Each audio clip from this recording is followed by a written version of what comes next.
Your family is the first system you're being born into. And for people who don't like systems, that's the first system. And that system has its politics, its rules, regulations. Even if you think that in my family everything was allowed, that's also a system. So it's usually very extreme. It's an extreme end of either chaos or order. Because healthy family is balanced. You know, it's not like anything goes, but it's like nothing is extreme, right? And that dysfunctional system is the foundation for the belief about yourself. So if you have the belief about yourself, I'm okay, I'm fine, I'm actually, I'm cool, I'm the same like everybody else. That's great. That means your family was healthy-ish, right? Or healthy enough for you to leave your home, seeing yourself and being capable of being totally independent.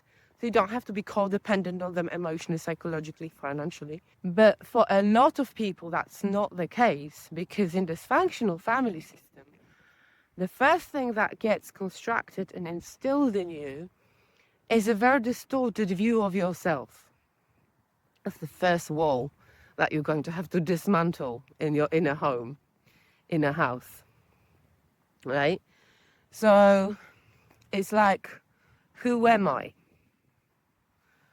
As a human being, they decide your worth, right? They decide your worth, they decide how much you can achieve, etc. So in dysfunctional families, if you get treated like shit, you're gonna feel like shit. I mean, that's the first rule of the nervous system, right?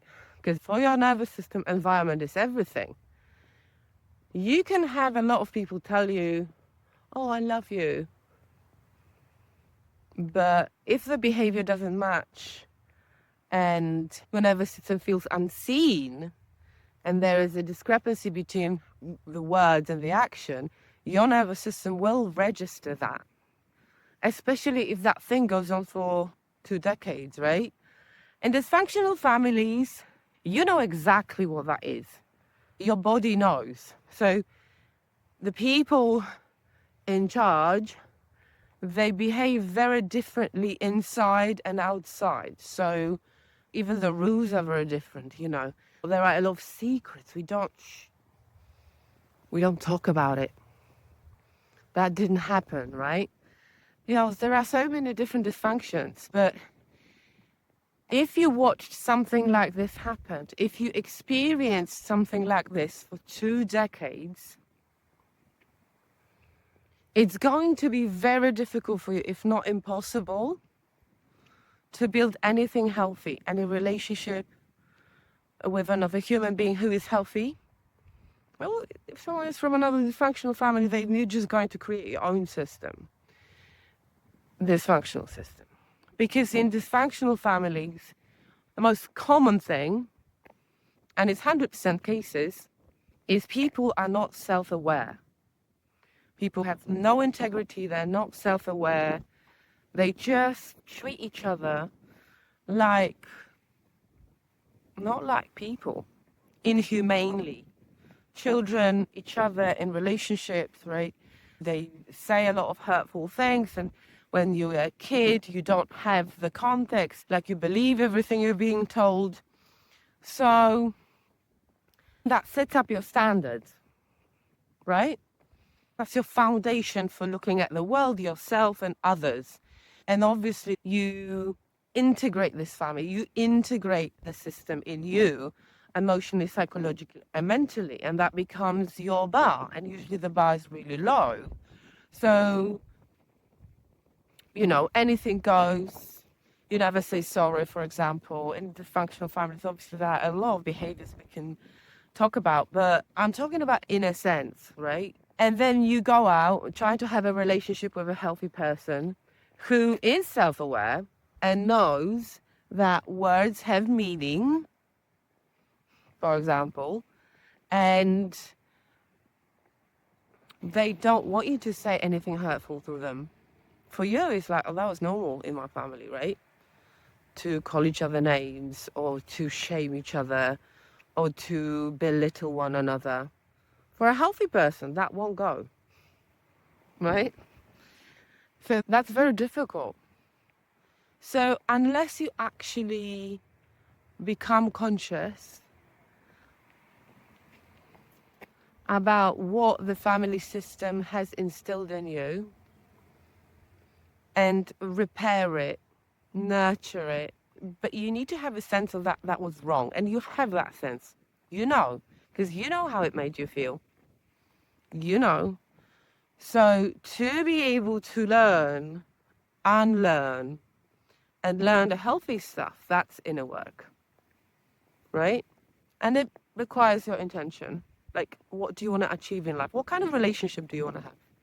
What kind of person do you want to be? Because becoming that person is the goal. So it's a lot about unbecoming and unlearning, which is good news because you all have it in you. Your nervous system knows how to be fair, how to be loving, how not to be hurting people, because almost everyone is born like this. I do actually believe in the innocence of children, so everyone is born like this. So you can't build anything healthy on unhealthy foundation. And it's not your fault, but it's your responsibility. It's on you, because no one can make you do it. No one but you. It needs to come from you. I want to show you this.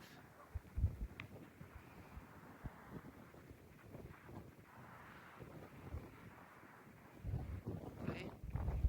Another thing that happens is like you're not allowed to feel certain things or to say certain things, and it's not the same as secrets, but it's almost like we don't behave like this, right? So there's no joy. We're just miserable all the time. Or the response to stress, right? When something happens, everyone goes into panic, or we're just going to sit down like adults and ask ourselves the question what we can do. So there's a lot of things that in dysfunctional families get instilled in your subconscious mind. This is how we do it, and it's going to be very difficult for you to build anything with the healthy person, which that's the only person you want to have, because you want to overcome what happened to you and you want to stop doing what it was done to you. So you need to make a decision. It ends with me. You need to be intentional about it. So it ends with me. Keep saying to yourself, it ends with me. Leave the house for now. It ends with me. Right? It ends with me. For yourself. It'll be okay. Don't give up on yourself.